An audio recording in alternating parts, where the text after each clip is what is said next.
Hey guys, today I wanted to talk about Shadow Warrior. I figured I'd, have my kind of post-playing it review type thing, because I spent a good 30 to 40 hours maybe recording it, playing it, stuff like that. So I figured I'd talk about it. To start off, I think gameplay-wise, I quite enjoyed, I'd say, the first 4 to 5 chapters of the game. After that though, it became really just enemy spam, I feel. There were a lot of enemies just once you fought all the enemies and there were no new enemies, it felt like they kept adding more and more into one room and just making it super cramped.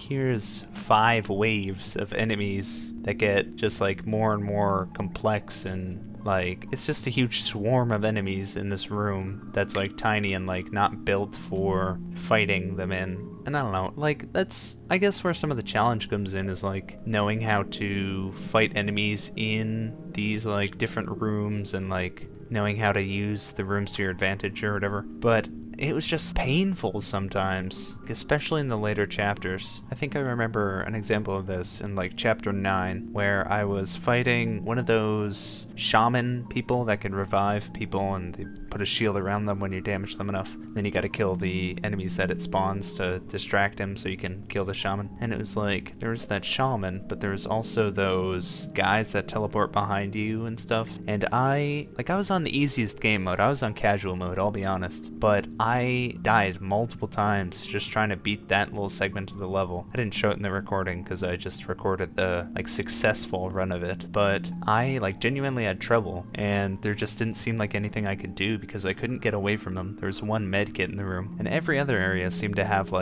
ample amounts of healing and stuff, but I couldn't get away from them to regenerate with whatever move it is that can regenerate health. It was painful. In the end, now that I'm done the game, I think I did enjoy it, and I found the more times I played a level, I enjoyed it more and more, because I kind of knew it was coming up and knew what I had to get ready for. Bosses and stuff. The boss is first time you play a level, you're oh wow, there's a new boss. I gotta get ready to play that segment and know that boss is coming up. But after you've played that and you know the boss is coming up, then it's really just easy to just know what you're doing. That's really my only gripe about the gameplay itself, though, that it was just too many enemies and not creative enough puzzles. Puzzles are really just it doesn't need puzzles, but I feel the puzzles didn't really have depth to them a whole lot, and it was sometimes hard to find the whatever glowing yellow thing you needed to go and press a button on a panel or something, and the panel just wasn't visible enough because they would always have a yellow light beaming onto it, which kind of points it out, but then the actual thing you need to select is a small blinking also yellow thing, so it blends in and it's impossible to see. But honestly, that's whatever. You watch a tutorial on YouTube or whatever, you just play through the game. The secrets were really fun, I found, especially the throwback to the old game, those pixelated rooms. I really like those.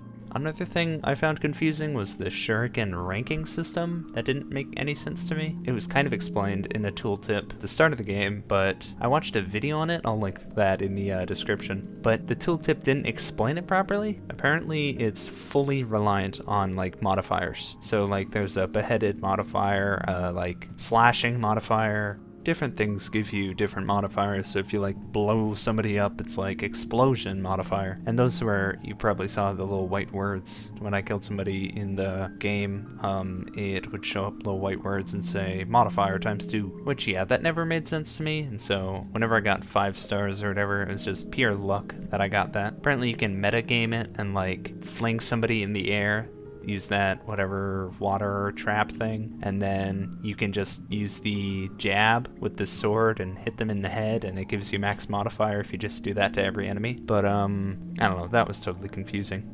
Overall, I did quite enjoy the game, but I don't think I'd go back to it. Maybe to get every achievement, I might do that before I uninstall it, but yeah, I don't know. Anyways, that's all I really wanted to say about it. If you enjoyed the series, though, of Shadow Warrior, feel free to like and subscribe for more content. I'm going to be finishing up April with a couple uploads, and then in May, when the Paper Mario The Thousand Year Door remake comes out, I'm going to be playing just tons of that. Ton of content for that's going to be coming out. Pretty excited about that. I'm actually going to try, because I have an original Thousand Year Door copy for the GameCube, and so I'm going to try to upload that to, you know, upload a copy of the original game, and then right after it I'm going to upload the new copy, and then you'll be able to like compare and stuff. So it's gonna be cool. Anyways, hope y'all have a good one. Thanks for watching. See you in the next one.